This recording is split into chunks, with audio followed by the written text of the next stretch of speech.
Hello everyone and welcome to my review for Kengan Omega Chapter 138. Before I get into this week's review, I of course have to mention my subscriber goal for 2021 hitting 4,000 by the end of the year. We're only 113 subscribers away, so every new sub counts. If you're watching this and you haven't already, you should definitely hit that subscribe button. Help us reach our goal. I'd appreciate it a lot. So with that out of the way, let's get on with the review. It's funny, I was told ahead of time before reading the chapter that it was kind of boring and not really anything happens. And while it's not the most exciting chapter ever, there's still some pretty important developments in it. The first one is the future of Purgatory and the Kengan Association. Nogi has decided to not completely merge the two organizations. And instead, Purgatory will essentially just become a member of the Kengan Association. It'll become like any of the other companies that are members of the association, which is fine. It still means that there's some degree of consequence to the tournament. Now Purgatory is not just its own thing, it's a subsidiary of the Kengan Association. They're still going to do cross-promotion events and shit in the future. And we'll still have opportunities for characters from Purgatory to interact with characters from Kengan. Now, I say there's the opportunity for this. I hope this isn't Sandrovich just setting things up in such a way that he's just like, alright, now we can just ignore Purgatory from here on out. Because as I've brought up with this tournament, a lot of it was setting up potential and opportunities that were then not utilized. They were not played upon. And I think having Purgatory become part of the Kengan Association in such a way where it's like, yeah, they're here, but in such a way that we don't have to show them anymore, makes me a little concerned. I hope that Sandrovich decides to still have Purgatory be relevant in some way, have us see Purgatory fighters again, like I and many people have hoped that we would.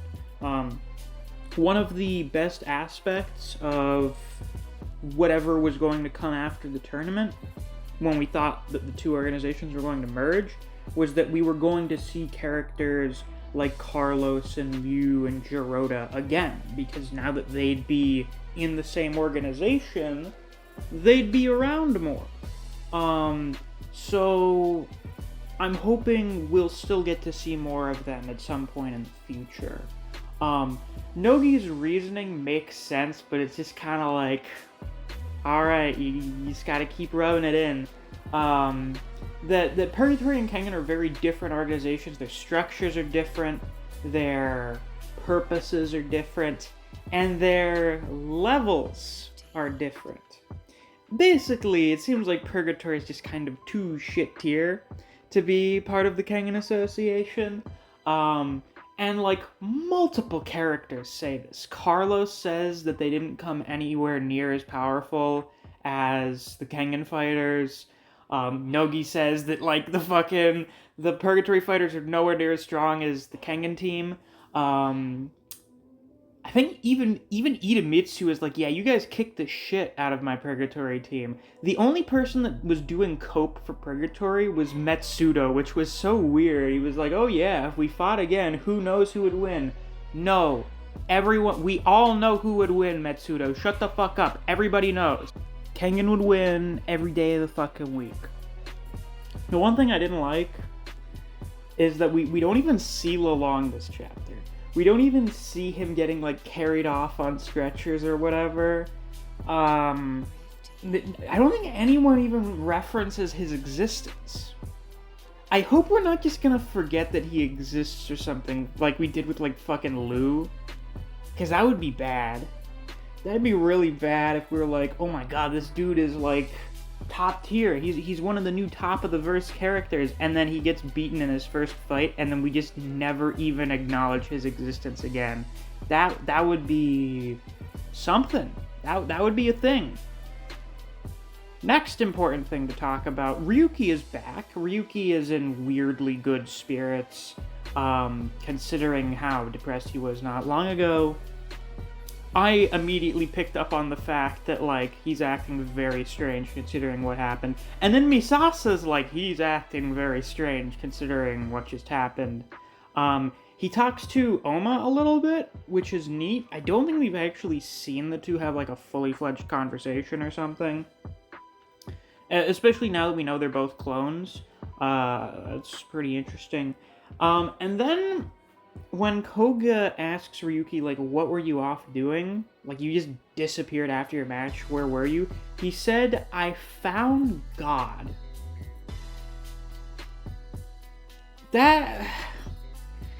That's a strange-ass thing for someone to say. Especially after they were just talking to Kiryu for a while, and we see Kiryu walking through the hallways as Ryuki says this. So either Kiryu has inducted Ryuki into the Church of Oma, or Kiryu has decided, yeah, I'm a god, because, I mean, that was what Nico's Schizo Phantom was saying to Kiryu, is that he wanted to become God himself. So maybe now he does, you know, acknowledge that. Who knows? I've also seen the possibility that actually this Ryuki that we see may actually be Kiryu. I don't think their facial structures are the same, so I don't think it could be. But people have pointed out in the past, like before Kiryu came back, that Ryuki is an anagram of Kiryu, and both of them are the exact same height. I don't know if they're the same weight. I don't think so. Anyway, there are weird similarities between the two that allow for, you know, conspiratorial theory crafting. But Ryuki, I don't know what happened to you, my guy. This is why people need to stay the fuck away from Kiryu. Who knows where he's going now? We don't know if he's working with Tiger Nico or something, because I don't think he likes Tiger Nico. I don't recall if we ever actually got to see, like, an in-depth look into Kiryu's actual thoughts on Tiger Nico. I'm pretty sure for the most part for him he was just kind of a means to an end, but Tiger Nico was using him as a tool. You know, it was kind of, they're both using each other as means. So I don't know if they'd be doing that now in the present. It's quite possible.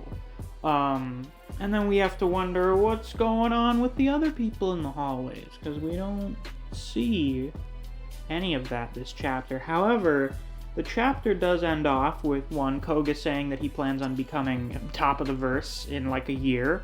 Good luck. Seriously, I don't find it completely unbelievable that through like a year of training, depending on what he's doing and with who, Koga could become a very high tier character, like after a whole year of training. I believe it. And I'm wondering if we're gonna skip that. Are we gonna just time skip over it? Or are we gonna go back to like the first 50 chapter stuff where we were focused on Koga's training arc, which I like. I don't mind if we go back to Koga's training arc. I would quite like that. Because, I mean, now it seems like we're going back to Koga being the main character, which is cool and all. But at the end of the chapter, it stated that none of the people here on the Kengan team who were currently celebrating their victory were aware of the tragedy that was about to unfold. So that's ominous, and we have to wonder, what exactly is this tragedy? Well, probably some people are gonna die. That's usually what happens in a tragedy. First one everyone's thinking of, Ryan. We don't see any of their fight. You know, any of Ryan and Edward's fight this chapter. We don't see what's going on with Tiger Nico. We don't see Joji and Kureishi. We don't see where Kiryu's going. Also, I forgot that Hatsumi and Rei are also here. I totally forgot that they're here as well. So they'll be involved with something at some point during all this. But I imagine someone's gonna fucking die. I don't know if the worm is gonna do like a terrorist attack or something at the Purgatory arena. They could. I don't know why they would. But they could do something like that, or People are gonna die. I imagine when they talk about a tragedy, probably characters you actually give a shit about are gonna die. And I feel like one of the people most at risk of dying right now is Ryan, because Ryan is an idiot. We see that he's now using Kure techniques more, so he's not as much of an idiot as he was in Ashura. But it's quite possible that Eddie is gonna straight up murder Ryan. Which I don't think would actually be a tragedy to most people, but, you know, to the people who like Ryan, it would be. It's also possible that the other people involved are going to die. I've seen it suggested that Aereo may be killed when attempting to intervene with the fight between Ryan and Edward, and that would be part of the tragedy. Some people have suggested that Joji and Kureishi may die. I hope they don't, because I want to see them do stuff knowing that they're Fist of the Seeker characters, and I like both of them, they're both entertaining. So I hope they don't die, but if a tragedy's coming, we have to consider all of the possibilities. All in all, whatever it's going to be, this tragedy is definitely, people are gonna die.